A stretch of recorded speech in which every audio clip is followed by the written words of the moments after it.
Welcome to V power news బులెటిన్ల ముందుగా headlines. అర్జీదారుల సమస్యలపై తక్షణమే స్పందించాలి కలెక్టర్ శివశంకర్.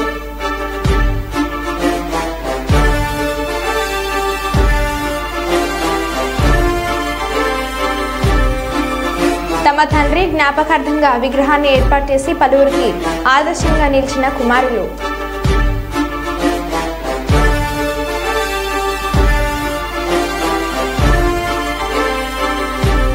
ఖమ్మం జిల్లాలో మంత్రి పొంగులేటి విస్తృత పర్యటన.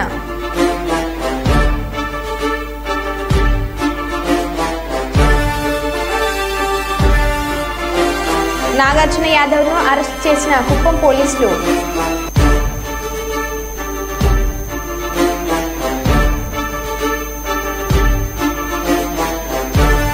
హన్మకొండ పరిఖల శివార్లో ఉన్న వంతెన్ని పరిశీలించిన కలెక్టర్ ప్రావీణ్య.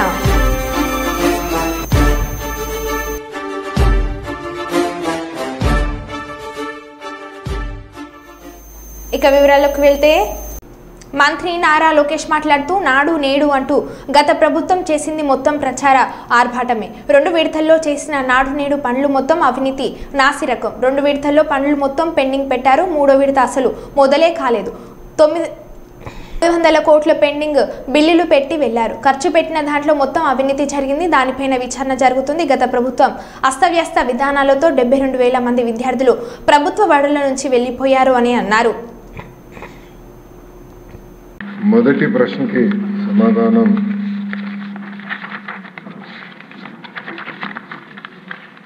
మొదటి విడత కింద 15,713 పాఠశాలల్లో ఈ కార్యక్రమం చేపట్టడం జరిగింది.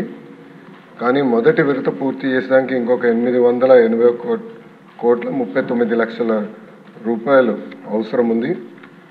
రెండో విడత కింద 22,311 పాఠశాలలో పనులు చేపట్టడం జరిగింది. కానీ ఇది కూడా పూర్తి చేసేదానికి 3,907.75 కోట్ల రూపాయలు తప్పనిసరిగా నాడు నేడు పైన ఒక ఎంక్వైరీ ప్రభుత్వం వేస్తుంది. అంటే ఎలాంటి సందేహం లేదు. అగ్రిమెంట్స్ ఏంటి, గతంలో ఎవరికి ఇచ్చారు ఈ వర్క్లు, ఎందుకు పనులు సరిగా జరగలేదు, నాసరికైన పనులు జరిగిననేది పేపర్లో కూడా గతంలో వచ్చింది. దానిపైన తప్పనిసరిగా ఎంక్వైరీ వేస్తాం. రెండోది సాంబశివరావు గారు చెప్పినట్లు ఫేజ్ 1లో కొన్ని భవనాలు కట్టారు, కానీ అది మూసేశారు, అంటే వాడట్లేదు. ఏకంగా స్కూల్స్నే మూసేసే పరిస్థితికి వచ్చారు. తెలుగుదేశం, జనసేన, భారతీయ జనతా పార్టీ విధానం ఒకటి. ప్రభుత్వ పాఠశాలల్ని మేము బలోపేతం చేస్తాం. ప్రైవేట్ పాఠశాలలకి ధీటుగా ప్రభుత్వ పాఠశాలలు తీర్చిదిద్దాలనేది మా లక్ష్యం. అందుకే చంద్రబాబు నాయుడు గారి నాయకత్వంతో మెగా డిఎస్సి కూడా ప్రకటించాం. ఉపాధ్యాయుల పోస్టులు కూడా భర్తీ చేస్తున్నాం. నెక్స్ట్ ఇయర్ ఏదైతే స్కూల్ ఓపెన్ అయ్యే సమయానికి ఉపాధ్యాయులు కూడా పకడ్బందీగా మేము ఏర్పాటు చేస్తాం. దాంతోపాటు రాజుగారు ప్రధానంగా ప్లే గ్రౌండ్స్ ఏర్పాటు చేస్తే బాగుంటుందని కోరారు. ఉపాధి హామీ పథకంతో అనుసంధానం చేస్తాం. పవనంతో నేను చర్చిస్తాను. ఆయనతో పాటు మన స్పోర్ట్స్ మినిస్టర్తో కూడా ఆల్రెడీ డిస్కషన్ చేశాను. ఇంటర్ స్కూల్ కాంపిటీషన్ ఎట్లా పెట్టాలి, ఇంటర్ డిస్ట్రిక్ట్ కాంపిటీషన్స్ ఎట్లా ఏర్పాటు చేయాలి, కేవలం స్పోర్ట్సే కాదు ఆర్ట్స్ అండ్ క్రాఫ్ట్స్ని ఎట్లా ప్రోత్సహించాలి అని దానిపైన మేము కూడా డిస్కస్ చేస్తున్నాం. మొదటి ప్రశ్నకి సమాధానం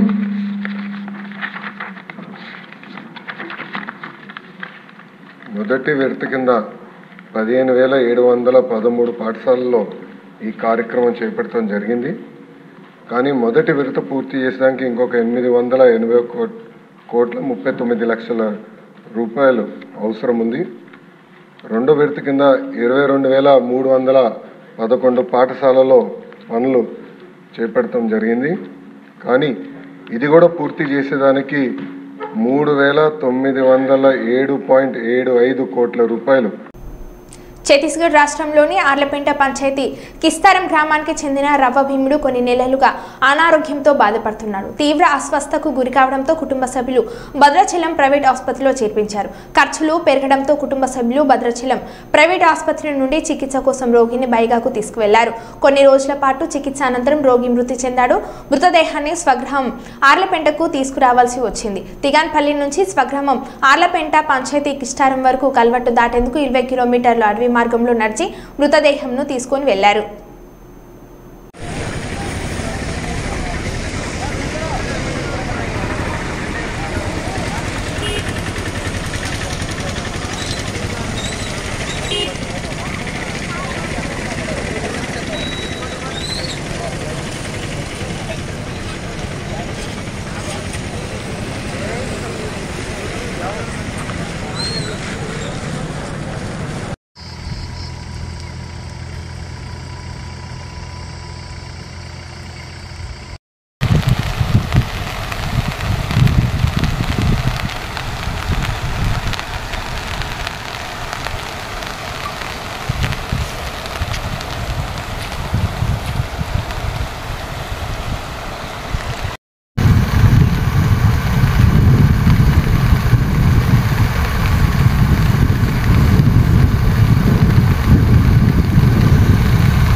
ఆంధ్ర రాష్ట్ర ప్రజలు చీకొడితే ఢిల్లీ డ్రామా మొదలుపెట్టిన జగన్ టీడీపీ అధ్యక్షులు తిక్కారెడ్డి ఇటీవల జరిగిన సార్వత్రిక ఎన్నికల్లో జగన్మోహన్ రెడ్డి పార్టీ వైఎస్ఆర్సీపీని ఘోరంగా ఓడించి కనీసం అసెంబ్లీ ప్రతిపక్ష స్థానం కూడా లేకుండా చేసిన కొత్తగా Delhi drama మొదలుపెట్టారని Telugu Desam party Kurnool parliament అధ్యక్షులు పాలకుర్తి తిక్కారెడ్డి ఆరోపించారు. అందరికి నమస్కారం. ఈరోజు ముఖ్యంగా ఈ పత్రికా సమావేశం పెద్దలు సోమశెట్టి గారు, పెద్దలు ప్రభాకర్ గారు, మా కర్నూలు జిల్లా పట్టణాధ్యక్షులు యాదవ్ గారు, అలాగే ఇక్కడికి వచ్చినటువంటి మీడియా సోదరులందరూ కూడా కర్నూలు జిల్లా తెలుగుదేశం పార్టీ నమస్కారం. సోదరులారా, ఈరోజు చూస్తున్నాం, ఈరోజు అసెంబ్లీ స్టార్ట్ అయింది. అసెంబ్లీ స్టార్ట్ అవ్వగానే జగన్మోహన్ రెడ్డి గారు ప్రజలు ఇంత దారుణమైన తీర్పు ఇచ్చినా ఆయన డ్రామా స్టార్ట్ చేశాడు. అదేదో పూర్తిగా రాష్ట్రంలో తెలుగుదేశం పార్టీ అది చేస్తుంది ఇది చేస్తుంది అని చెప్పి పట్టుకొని ఇంకా 40 రోజులు కాలేదు. పోయిన నెల 12వ తారీఖున మేము ప్రమాణ స్వీకారం చేశాం.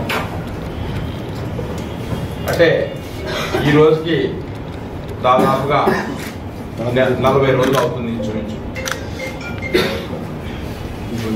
ఈ రాష్ట్రంలో వైఎస్ఆర్ వాళ్ళకు సంబంధించినటువంటి వాళ్ళ ఆస్తులలో ధ్వంసం చేసినాం, చంపినాం, మానభంగాలు చేసినారని చెప్పి రేపు ఢిల్లీలో ధర్నా చేస్తా అంటున్నాడు. మేము కర్నూలు జిల్లా ప్రజలకు, ఆంధ్రప్రదేశ్ ప్రజలకు ఈ పత్రికా సమావేశం ద్వారా తెలియజేసేది ఏమంటే, కడుపు మంట, కడుపు గాలి జగన్మోహన్ రెడ్డి గారు ఆ అధికారం పోయింది కదా, ఉండలేకపోతా ఉన్నాడు, భరించలేకపోతా ఉన్నాడు. నీవు ఏదైనా ఉంటే అసెంబ్లీలో వచ్చి అసెంబ్లీలో నీకు ప్రజా సమస్యల పైన లేవనెత్తు, లేక నీ నాయకత్వం పైన లేకుంటే నీ కార్యకర్తలకు ఏమైనా అన్యాయం జరిగితే పోలీసు దృష్టి తీసుకురా, దానికి ఒక వ్యవస్థ ఉంది, చూసుకుందాం. లేదు మా వాళ్ళని చంపినారని చెప్తా ఉన్నారు. మేము చెప్తున్నాం, మా ప్రభుత్వం వచ్చిన తర్వాత మా కర్నూలు జిల్లాలో 9వ తారీఖు జూన్న బొమ్మిరెడ్డిపల్లిలో మా నాయకుడిని మీ వాళ్ళు చంపారు. ఏ రోజైనా మీరు వదిలారా?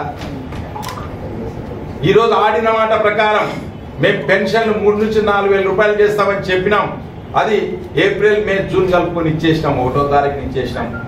1వ తారీఖున ఉద్యోగస్తులకు జీతాలు ఇస్తా ఉన్నాం, ఫ్రీస్గా ఇస్తా ఉన్నాం. ఒక్కొక్కటి హామీలు 6 ప్యాక్లు కూడా నెరవేరుస్తా ఉన్నాం.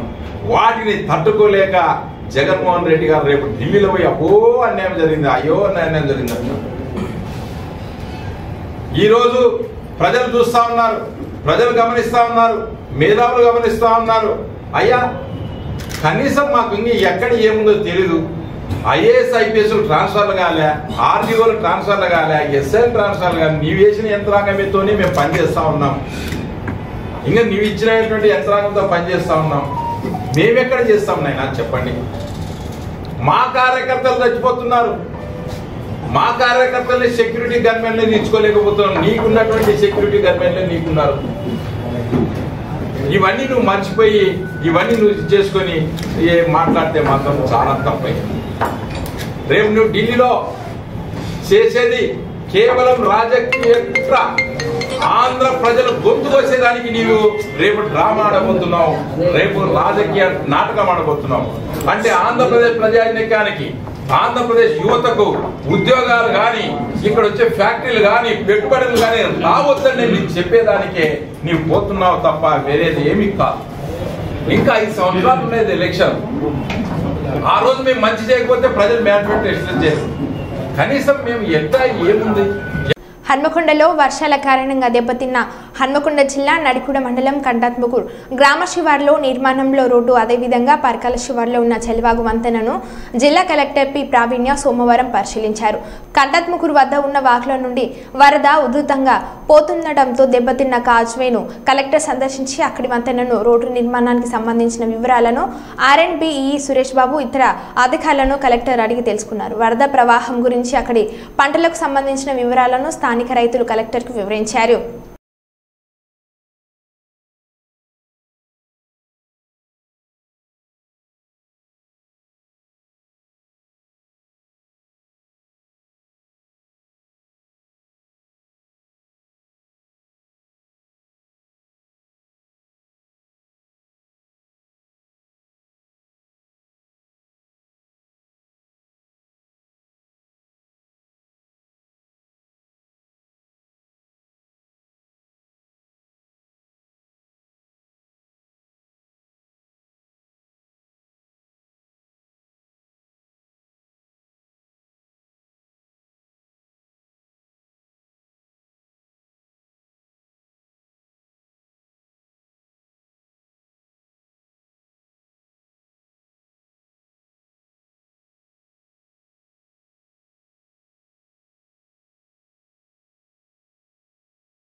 ఈరోజు పర్కాల్ మండల్లో పర్కాల్ నుంచి భూపాల్పల్లి వెళ్ళే నేషనల్ హైవే రోడ్డు ఇన్స్పెక్షన్ చేయడం జరిగింది. ఇక్కడ హెవీ వర్షంతో నిన్న నైట్ ఒక స్టార్టింగ్ పిల్లర్ దగ్గర కొంచెం రోడ్డు కేవిన్ అయింది ఇన్ఫర్మేషన్ వస్తే నిన్న నైట్ ఇంజనీర్స్ ఎన్హెచ్ వాళ్ళ ఇంజనీర్స్ అవ్వచ్చు అండ్ మన లోకల్ తహసీల్దార్ పోలీస్ డిపార్ట్మెంట్ ముగ్గురు కలిసి రోడ్ కార్డన్ ఆఫ్ చేసి అలానే ఒక లేన్లోనే ట్రాఫిక్ మూవ్ అయ్యేలాగా హెవీ వెహికల్స్ కూడా అలౌ చేయకుండా ట్రాఫిక్ కంట్రోల్ చేయడం జరిగింది.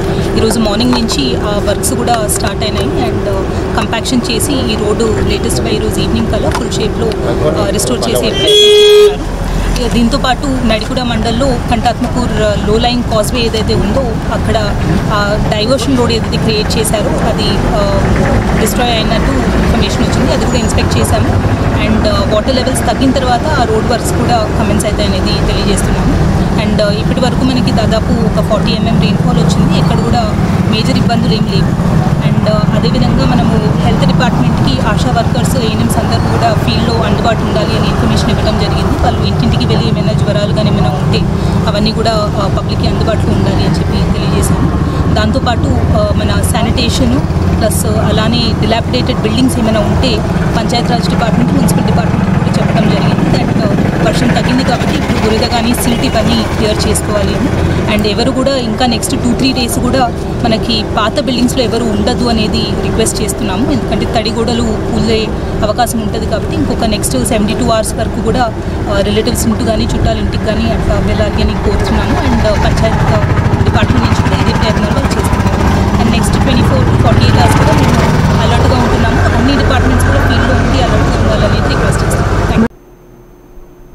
కడప జిల్లా నలుమూలల నుండి వ్యాయ ప్రయాసాలు ఓర్చి జిల్లా కేంద్రానికి వచ్చే అర్జీదారుల సమస్యలపై అధికారులు తక్షణమే స్పందించి విచారించి పరిష్కార మార్గాలను చూపాలని జిల్లా కలెక్టర్ శివశంకర్ లోతేటి అన్ని ప్రభుత్వ శాఖల అధికారులను ఆదేశించారు. సోమవారం కలెక్టరేట్లోని గ్రీవెన్స్ హాల్లో ప్రజా సమస్యల పరిష్కార వేదిక కార్యక్రమం జరిగింది. ఈ కార్యక్రమానికి జిల్లా కలెక్టర్ శివశంకర్తో పాటు DRO Gangadhar Goud, DRDA PD Anand నాయక్లు హాజరే గంగాధర్ గౌడ్, డిఆర్డీఏ పీడీ ఆనంద్ నాయక్లు హాజరై ప్రజల నుండి ఫిర్యాదులను స్వీకరించారు.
సురేష్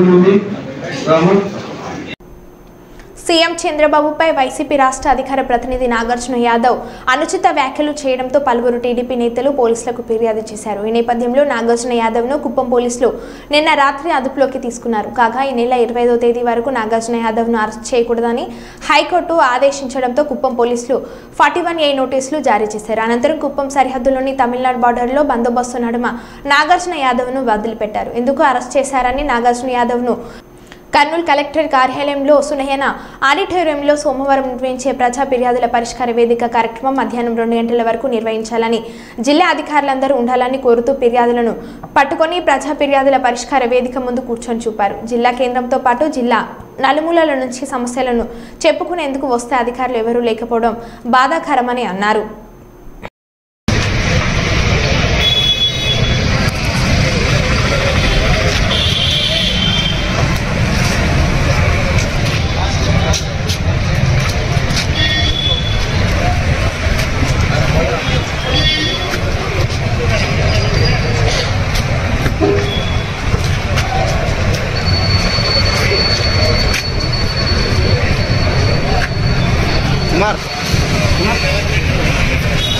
ఖమ్మం జిల్లా నేలకొండపల్లి మండలం బైరావునిపల్లి గ్రామానికి చెందిన గుండప్నేని పరాంకుశరావు గత ఏడాది మృతి చెందారు.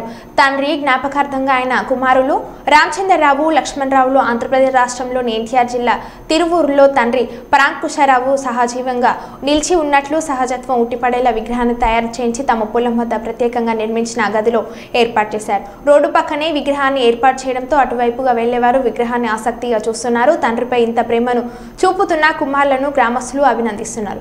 తల్లి తండ్రులకు భోజనం పెట్టని పిల్లలు ఉన్న ఈ రోజుల్లో తండ్రి గుర్తుగా భారీ విగ్రహాన్ని ఏర్పాటు చేసి పలువురి మన్ననలను పొందుతున్నారు.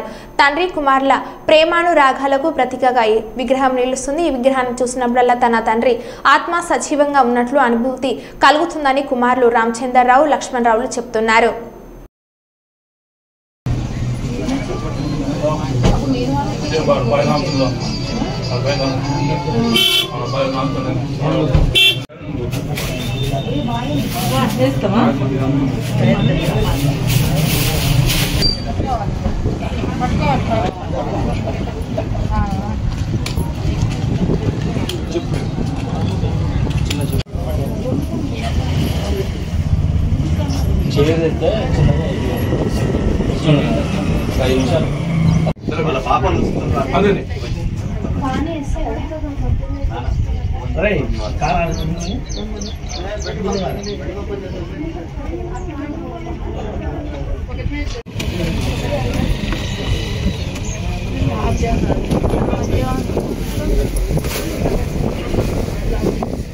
नमो भौतिजाय मानवनाम केतु रुषसामित्यग्रे भागं देवेभ्यो यज्ञात्याय प्रचन्द्रमाचरति दीर्घामायुः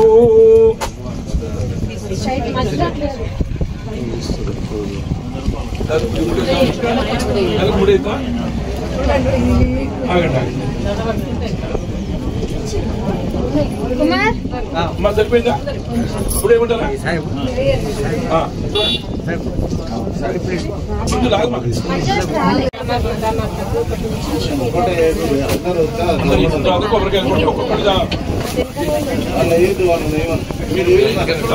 ఊరినే వాళ్ళు ఎప్పుడైనా సరే మా నాన్న ఎప్పుడు అనేవాళ్ళు నా పెద్ద బిడ్డ మనకు అడగాలేదని ఎంతో అనుకునేవాడు. వారు ఏ విషయం తీసుకున్నా ఈ బైరోన్పల్లిలో ఒక పార్టీ అనేది ఆయన ఒక పార్టీలో ఉన్న వ్యక్తి వేరే పార్టీలోకి పోవాలంటే ఆయన జీవిత చరిత్రలో కూడా ఆయనకు ఎప్పుడు కూడా అటువంటి కార్యక్రమం చేయలేదు. ఆయన నమ్ముకున్న సిద్ధాంతం మీద కట్టుబడిన వ్యక్తి. వారి కుటుంబం చాలా పెద్ద కుటుంబం, 5 అమ్మాయిలు, 2 కుమారులు. ఇంత పెద్ద కుటుంబాన్ని కూడా కష్టపడి అందరి ఉన్నతమైన స్థితిలో ఉన్న వ్యక్తులకు వారి కూతుర్లను ఇవ్వడం జరిగింది.